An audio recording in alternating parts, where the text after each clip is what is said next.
bendecirte. It's my favorite show. Sube el volumen a tu radio. Seguimos aquí en el 88.1 FM. Oiga, 7:04 en la mañana de hoy. Gracias por siempre hacer tu programa favorito, tus recursos favoritos, tus segmentos favoritos. Y llega uno favorito y es el doctor Peter Burgos, como siempre, a bendecirnos con una palabra y una reflexión extraordinaria. Hoy vamos a hablar de cómo sanar la ansiedad. Bueno, doctor, bendiciones. Buen día, ¿cómo se encuentra? Buenos días, Esteban. Buenos días, Rafa, Kiara y toda la linda audiencia de Inspira en este momento. Buenos días también para usted, doctor Peter Burgos. Estamos a la expectativa de escuchar, ¿verdad?, las opciones que tenemos para poder trabajar y sanar lo que es la ansiedad, el estrés que se ha normalizado. Cuando uno escucha a alguien que le dice a otros que no sufre de estrés, como que lo vemos algo normal. Como que dice, ¿qué tú haces en la vida? ¿Sí? Sí. Como que se ha asociado responsabilidades con estrés. Cuéntenos, doctor, ¿de qué se trata el tema de hoy? Precisamente, algunas personas están bajo lo que se puede calificar como una epidemia o un avivamiento de la ansiedad, la cual en las personas que son espirituales, como los creyentes, versus aquellas personas que no profesan una espiritualidad, el impacto tiene, ¿verdad?, ramificaciones diferentes, pero la sintomatología es similar.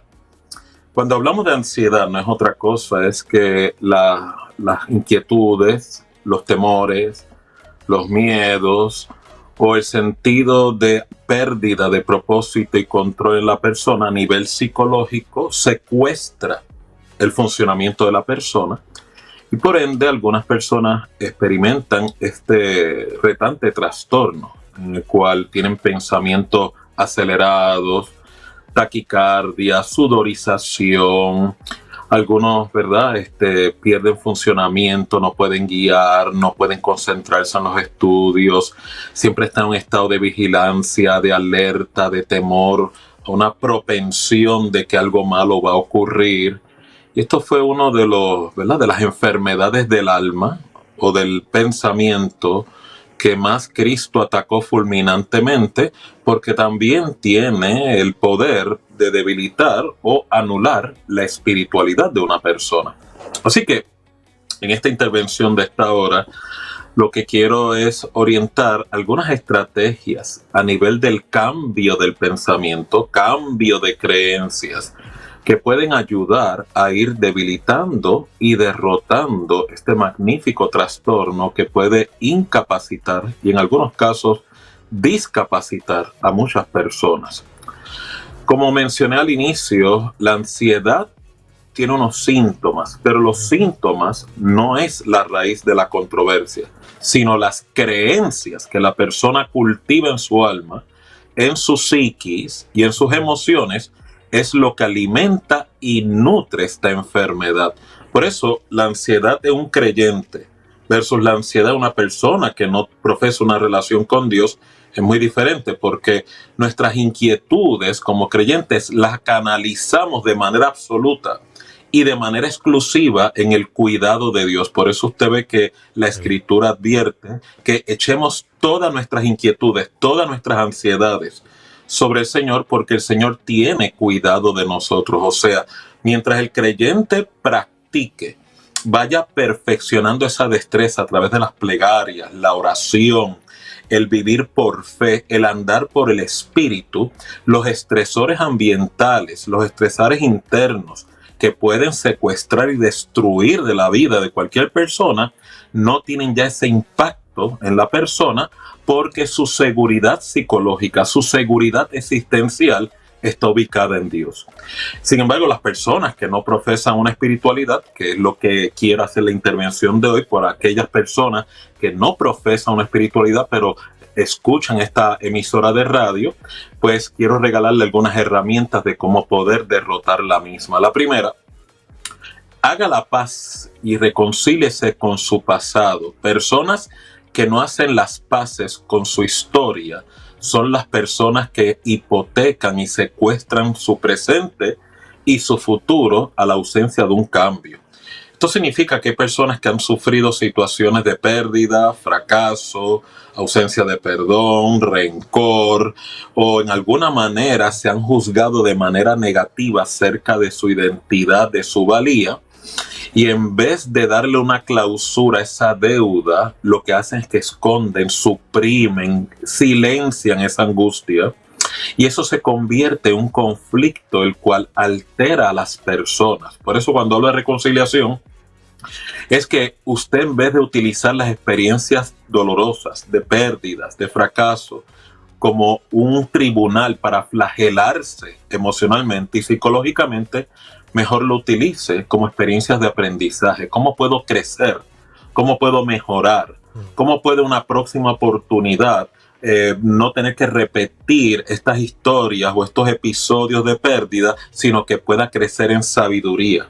En el Señor, la exhortación es tomarlo como una experiencia de aprendizaje. En ausencia del Señor, muchas personas lo esconden, lo guardan, lo reprimen, y esto lo que genera es lo que se llama una partición en la personalidad, o sea, una experiencia de dicotomía, lo cual hace que la persona lleve una máscara social, una máscara pública, pero por dentro está sufriendo. Otra fuente, otro disparo de ansiedad es que la persona tiene esta, ¿verdad?, ansiedad de que lo que los demás piensen, opinen de usted, le define. Nada lejos de la verdad. Somos una cultura que se nos enseña a agradar a otros, particularmente la cultura latina, la cultura hispana. También la cultura cristiana se nos ha enseñado que para poder ser cristianos efectivos tenemos que aprender a agradar y tomar en cuenta la opinión de las demás personas sin tomar en consideración que hay unos absolutos, hay unas fronteras. Por ejemplo, yo tengo que tener bien claro que para poder bendecir y agradar a otros, tengo que tener en cuenta que mi identidad, mi propósito, lo define Dios, lo cual significa primero tengo que tener obediencia a la opinión de Dios, lo que Dios opina de mí, antes que la opinión de los hombres. Si yo no tengo esa frontera establecida, estoy en riesgo, a nivel espiritualmente hablando, de tratar de agradar a Dios, tratar de agradar a la gente, y muchas personas pierden su propósito ministerial, su propósito espiritual o su madurez y crecimiento espiritual porque tratan de, en cierta manera, agradar a dos dioses. Acuérdese, su lealtad absoluta y primaria es primero con Dios y su palabra. Luego usted agrada a su prójimo, ayuda a su prójimo sin tener, ¿verdad?, como dice la Biblia, vender su primogenitura. En el caso de personas que no profesan una espiritualidad, es un error usted determinar el valor suyo como persona basado en la opinión de otros. Y en esto iría un poquito más lejos. Si usted es una persona que fue criado, fue levantado en un ambiente donde el qué dirán tiene un impacto muy negativo en su persona, trate de utilizar esta estrategia. Tome en cuenta, si eso es algo que para usted es importante, lo que las personas dicen. Usted no pierde, ¿verdad?, lo que se llama criterio por ser sensible a la opinión de otros. Inclusive eso le permite ser más asertivo en sus relaciones. Pero al final del día, no anule el criterio y la opinión suya para darle permiso y prioridad a la opinión de otros, porque esta es la controversia de ansiedad que sufre mucha gente en necesidad de aceptación, personas con heridas de rechazo o personas que buscan su validación, su valía a través de la aprobación o el complacer a los demás. Y si usted me ha escuchado en programas anteriores, usted conoce cómo este sistema de creencias lleva a muchas personas a actitudes y conductas muy tóxicas. Otro elemento, antes de una breve pausa, es el tiempo. Es esencial en la curación y recuperación sobre la ansiedad, lo cual significa, no he dicho que el tiempo es el elemento de curación, sino que el tiempo es un ingrediente esencial en su proceso de derrotar la ansiedad. ¿Por qué? Las personas ansiosas tienen un sentido de desesperación tremendo, muy prevalente. O sea, quieren buscar soluciones rápidas, algunas soluciones mágicas. Y parte del proceso de yo poder derrotar la ansiedad es aprender a conocer los detonantes, por qué los experimento, cómo la ansiedad me impacta, cómo puedo irla gerenciando y derrotando. No estoy hablando de los síntomas, estoy hablando de las creencias que alimentan la ansiedad que me lleva a los síntomas que me enferman físicamente, relacionalmente y emocionalmente. Este proceso toma tiempo y es por eso que muchas personas que sufren de ansiedad, gran parte de su condición y su enfermedad del alma está basado en miedos. El miedo como emoción tiene un elemento protectivo en la personalidad. En un creyente, el miedo te ayuda a conocer tus límites, a conocer que tú eres una criatura con limitaciones y que el Dios que tú le sirves no tiene límites. Por lo tanto, una actitud correcta del creyente es refugiarse, someterse bajo el cuidado de Dios para que compense esa fragilidad de limitación que cada uno sufre. En la persona que no es creyente, las limitaciones, el miedo, le ayuda a conocer hasta dónde puede llegar, reconocer humildemente qué puede asumir y qué no puede asumir. Sin embargo, cuando el miedo controla y secuestra la personalidad, se convierte en lo que se llama en la medicina de salud mental patología, lo cual significa el miedo secuestra a la persona, el miedo secuestra el funcionamiento. Y es por eso que usted ve personas que en cualquier situación, noticias negativas, situaciones de estrés de vida, se van a los extremos. Algunas personas no pueden guiar, otros no pueden salir afuera, otros le tienen temor a la oscuridad, otros le tienen temor a enfrentar retos, entran en aislamiento, otros en procrastinación, otros en posponer, algunos se comprometen con compromisos y luego no pueden cumplir ante el temor de decir que no. Si se da cuenta, la ansiedad mutila el funcionamiento de la persona y por lo tanto usted ir cambiando estas creencias le ayuda a reducir y eventualmente derrotar la sintomatología. Doctor, ¿está relacionado esta ansiedad con la identidad? Y si es así, ¿cómo afecta a la identidad? O si la identidad podría ayudarnos a superar todos estos puntos y otros que a lo mejor va a mencionar. Excelente pregunta, Esteban. La identidad no es otra cosa que la definición, el concepto, la valía que yo tengo, o sea, la opinión que yo tengo acerca de mí mismo. En el caso del creyente, nuestra identidad está definida por Dios. Estamos llamados a ser imagen y semejanza de Dios. O sea, nuestro referente es sólido, es un absoluto. Por lo tanto, según usted va creciendo en la vida espiritual, usted va creciendo en lo que se llama la Biblia el fruto del Espíritu, y según va creciendo en ese fruto, que si lo analizas son destrezas, virtudes del carácter, virtudes de la personalidad, lo que se llama benignidad, clemencia, paz, paciencia, amor, fe. Mientras más voy creciendo en esa virtud, mi identidad se va definiendo y asimilando el carácter de Cristo. Las personas que no tienen ese referente o no tienen una opinión saludable acerca de sí mismos, entran en este estado de incertidumbre y ambivalencia. Y es por eso que vas a ver a muchas personas, particularmente adolescentes, navegando en diferentes modelos, en diferentes referentes, donde identificarse, donde utilizar una referencia, donde puedan insertarse o tomar una identidad prestada que en realidad no representa su verdadero referente, su verdadera identidad. Y por eso las personas con una ausencia de identidad definida son más propensos, están más en riesgo a estos, ¿verdad?, terribles trastornos de ansiedad, trastornos de ataque de pánico, lo cual muchas veces los lleva a lo que son trastornos depresivos, pérdida en el funcionamiento o una vida sumamente, ¿verdad?, triste, porque no pueden manejar los retos del mundo real de manera adecuada. Doctor Peter, sobre el asunto del tiempo, incluso se han hecho hasta canciones con eso, el tiempo curará las heridas. ¿Cuán real es eso? ¿Cuán cierto es? ¿Y qué implica eso? O sea, ¿es dejar que pase o mientras pasa yo debo accionar? Y como usted nos ha desafiado, tal vez trabajar con esos conflictos que uno los quiere ignorar, pero aunque se ignoren, siguen ahí como la bola de nieve. O sea, eso sigue aumentando, creciendo, y cuando vemos a ver, nos incapacita para relacionarnos con otros.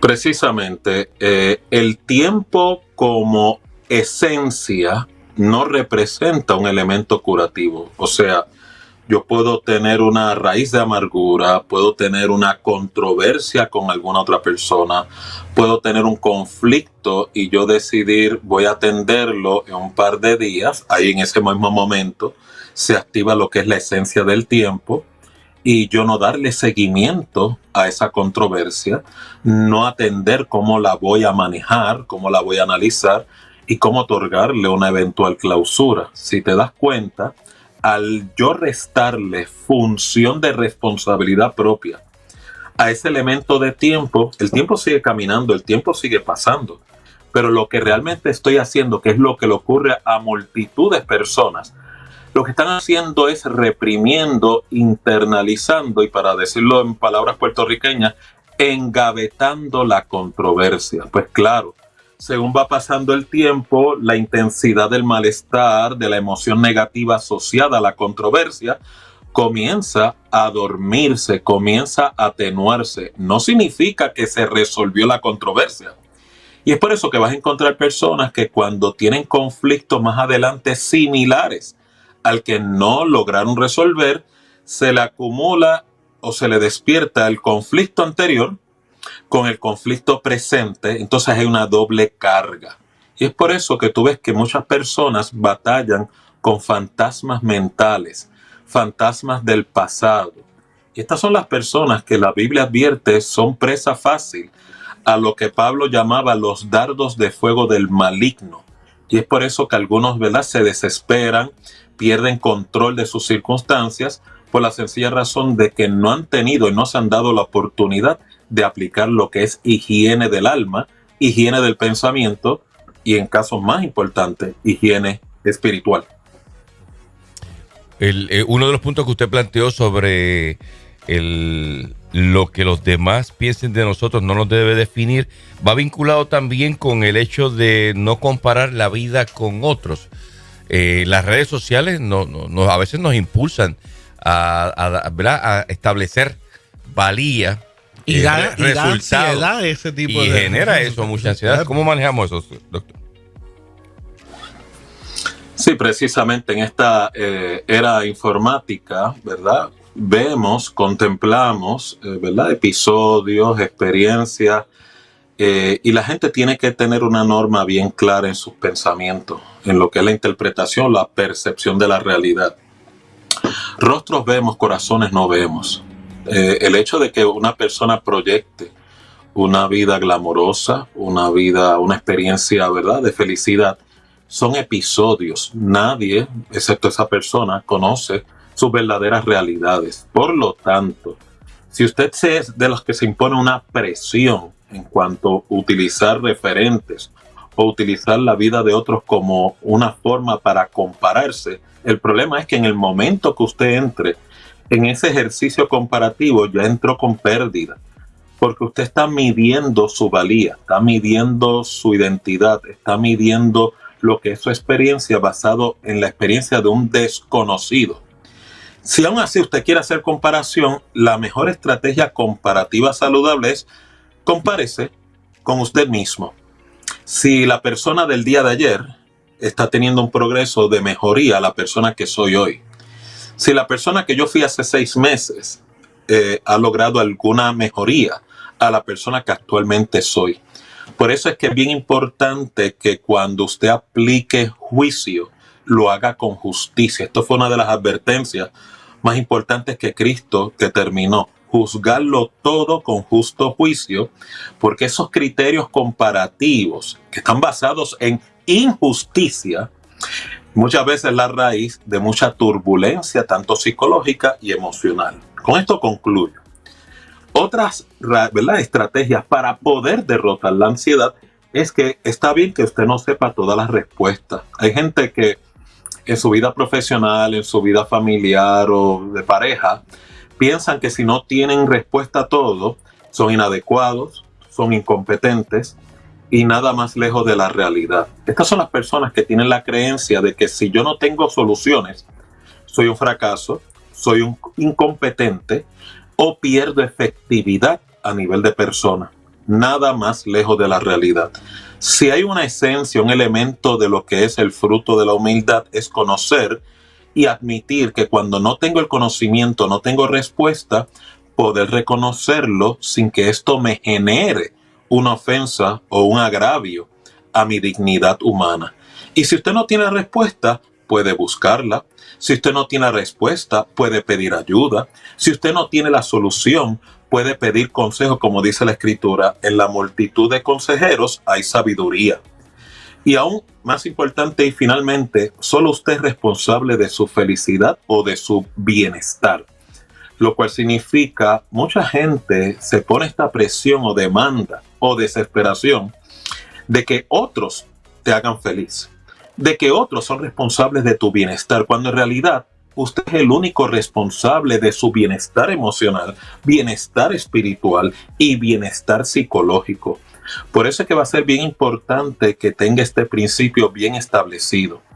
Ningún hombre, ninguna mujer tiene la capacidad de hacerte feliz. Solo Dios le da la verdadera y absoluta felicidad al hombre. Si usted respeta este principio espiritual y también psicológico, usted va camino a lo que Cristo advirtió, una vida abundante.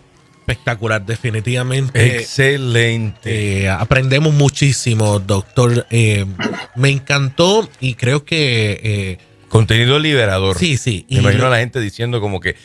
voy a levantar mis manos. Es rico. Y poder entender ciertas conductas. Por ejemplo, uno pasó por la juventud y los que están criando, que están ahí viendo los jóvenes, esa parte que a veces nuestros jóvenes tienen ciertas conductas y ciertas ansiedades y a lo mejor caen hasta en ciertas depresiones, y es porque adoptan algún criterio y adoptan identidad. Uno puede ver eso de otra forma para poder también trabajar con ellos. Excelentes herramientas y como usted lo plantea magistralmente, creo que debemos de repasar este segmento. Doctor, ¿cómo la gente puede conectar con usted para consejería, invitaciones, mantenerse al tanto de lo que usted está haciendo? Sí, gracias, Esteban. Doctor Peter Burgos Vega, el teléfono 787-967-3597. Y también nos puede localizar en nuestras redes sociales, Facebook, Instagram, YouTube, TikTok, Threads. Y aquí los viernes con una intervención exclusiva para el beneficio de toda la audiencia de Inspira 88.1. Gracias, doctor Peter Burgos. Regresa semana próxima. Gracias por estar con nosotros. Bueno, Esteban, alguien me escribe y me dice: Rafa, escuchándolos, viene a mi mente una oración. Señor, líbrame de aquellos que fingen amarme. Anda. Eso es cierto, ¿verdad? Bueno, gracias por escribir. Dios nos libra, pero de no sé si lo va a librar de los que no nos aman. De los que fingen amarme. Hay que amar, no importa si fingen o no. Sí. Oye, y hablando de eso, señoras y señores, nos vamos a una breve pausa, pero cuando regresemos viene el mero de los consejos matrimoniales. Ese que le consultan cuando hay una información actualizada de cómo relacionarse bien en el matrimonio. Con las pequeñologías. Él es experto. Sí, Ahora, la pregunta es: ¿quién será más celoso? ¿El esposo? ¿La esposa? Algunos dicen que la esposa es más celosa que el hombre. ¿De verdad? ¿Es la verdad? Le preguntamos aquí a Ara y a Anita. No están con nosotros. No podemos preguntarle. Bueno, usted pendiente que regresamos con el doctor Félix Casado. Vamos a hacerle la pregunta a él. Él tendrá alguna respuesta para eso. Pendiente aquí en el 88.1. Oikos presenta Solo Dios, el concierto.